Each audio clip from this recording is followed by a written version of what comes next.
Hello বন্ধুরা, আজকে চলে এলাম তোমাদের সাথে নতুন আরেকটি ভিডিওর সাথে। তো আশা করছি সকলে অনেক অনেক অনেক ভালো আছো, আর আমিও অনেক ভালো আছি। তো আজকের ভিডিওটা শুরুতেই দেখতে পাচ্ছ অনেকগুলো ঘর সাজানো আছে। হ্যাঁ, আজকে আমাদের বাড়িতে অনুষ্ঠান ছিল। আশা করি অনেকেই জানো মতুয়া সম্প্রদায় সম্পর্কে। তো ইনি হলেন মাতা শান্তি মাতা, আর পাশে বাবা হরিচাঁদ ঠাকুর। তো আজকের ভিডিওটা এনাদেরকে নিয়ে শুরু করছি। আশা করছি ভিডিওটা অনেক অনেক ভালো লাগবে।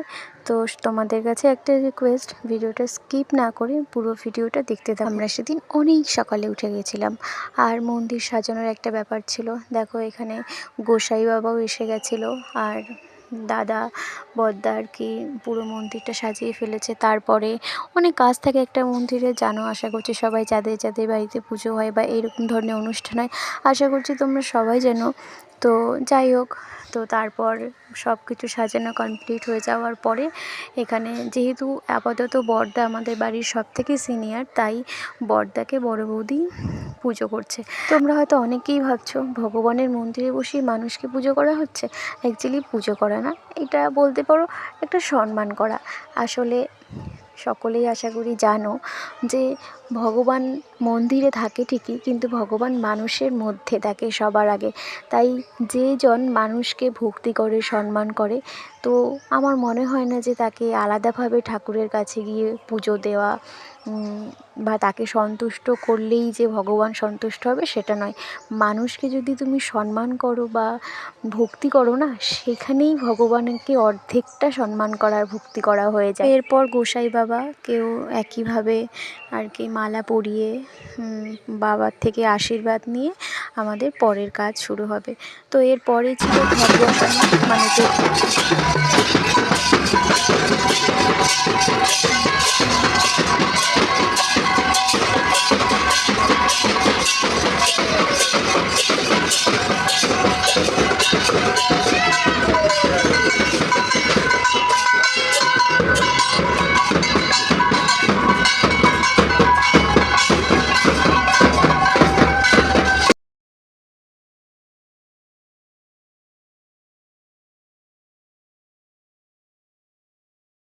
তো এভাবে বেশ কয়েকবার মন্দির পরিক্রম করার পর ফাইনালি মন্দিরের ভেতরে আর কি যার যার সামনে আর কি ঘট বসানো হবে, তো তার সামনে ঘট বসিয়ে প্রার্থনা করা হবে আর কি।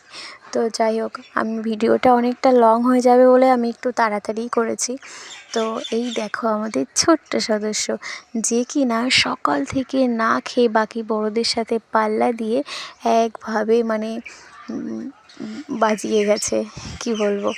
তো যাই হোক, ফাইনালি আমাদের মন্দিরে প্রবেশ করছে সবাই একের পর এক।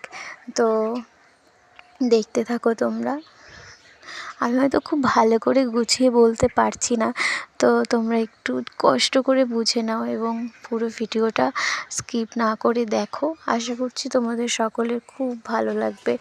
আর এইটা ছিল পুরো মন্দিরটা। তো আমি চেষ্টা করছি যতটা পারছি দেখানোর।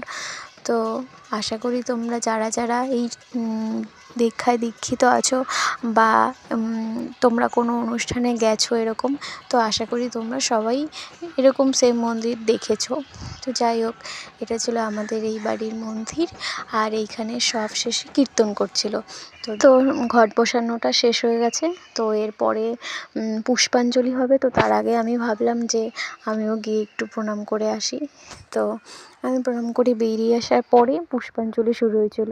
আর কি জানো তো, বাড়িতে যদি কোনো অনুষ্ঠান হয় এত ভালো লাগে মনটা, যে এত লোকজন থাকে, এত হই হুল্লোড়। হ্যাঁ, হয়তো বাড়ির মানুষগুলো একটু পরিশ্রম হয় ঠিকই, কিন্তু যাই হোক, মজাতে মজাতে সারা দিনটা এভাবে আমরা অনেক আনন্দ করে কাটিয়েছিলাম। তো যাই হোক, এরপরে ছিল হচ্ছে দুপুরের খাওয়া দাওয়া। তো খাওয়া দাওয়া সেরে নেওয়ার পরে আমাদের মা, মাসি, বৌদি, দিদি এরা সবাই রাতের খাবারের জন্য সবজি কাটা শুরু করে দিয়েছিল। আসলে কি বলো তো, দিনের বেলার খাবারটা আমাদের ঘরোয়াভাবে হয়ে গেছে, আবার রাতের খাবারটা তো অনেক লোকের আয়োজন ছিল, যেহেতু সেই কারণে রাতের খাবারের আয়োজন করা শুরু করে দিয়েছিল। আর বৌদি বারবার সবজিটা তুলে তুলে দেখাচ্ছিল, দেখো বন্ধুরা এইটা এই সবজি। যাই হোক, খুব মজাতেই আর কি আমাদের দিনটা কেটেছে। তো তারপর রাতের খাবারের জন্য এখানে রান্না শুরু হয়ে গেছে। আর মাসিমণি থালা নিয়ে পোজ দিচ্ছিল, আর আমাদের মিষ্টিরা নিয়ে অ্যাডভাইস দিচ্ছিল যে এরকম এরকম করে রান্না করবে। তো এইভাবে আমাদের সারাটা দিন কেটে যাওয়ার পরে সন্ধ্যাবেলায় একের পর এক দল আসবে আর কি। তো দল বরণের প্রথম দল বরণ করছিল। তো আমাদের যে রাস্তা দিয়ে দলটা আসছিলো, রাস্তাটা সত্যিই অনেকটা ছোট ছিল। তো আর দল বরণ করতে হলে না বন্ধুরা এই পেছন দিকে ঘুরে করতে হয়। তো যাই হোক, দিদি বৌদিকে ধরেছিল, যেহেতু পেছনে তাকানো যাবে না, পেছন ফিরে আসতে হবে আর কি। যাই হোক,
তো বন্ধুরা এভাবে একের পর এক দল বরণ করার পরে এখানে সবাই মিলে আর কি কীর্তন করছিল। আর কীর্তনের পরে ছিল মানে গান। তো সব ভিডিওটা তোমাদের সাথে শেয়ার করতে পারছি না, কারণ ভিডিওটা আমার অনেকটাই লং হয়ে যাবে। তো যে কারণে তোমাদেরকে শর্টে দেখানোর চেষ্টা করছি। তো এখানে অনেকটা টাইম ধরে কীর্তন করা হলো। আর এই হচ্ছে আমাদের সেই ছোট্ট সদস্য, যে কিনা কন্টিনিউ বড়দের সাথে পাল্লা দিয়ে বাজিয়ে যাচ্ছে। তো এইভাবেই বেশ কিছুক্ষণ কীর্তন করার পর আমাদের প্রসাদ বিতরণ করা হলো। তারপরে আমাদের অনুষ্ঠান শেষ হলো আজকে। তো আজকের ভিডিওটা এই পর্যন্ত। আমার ভিডিও ভালো লাগলে অবশ্যই আমার চ্যানেলটাকে সাবস্ক্রাইব করে আমার ভিডিওটাকে একটি লাইক করে আমার পাশে থাকবেন।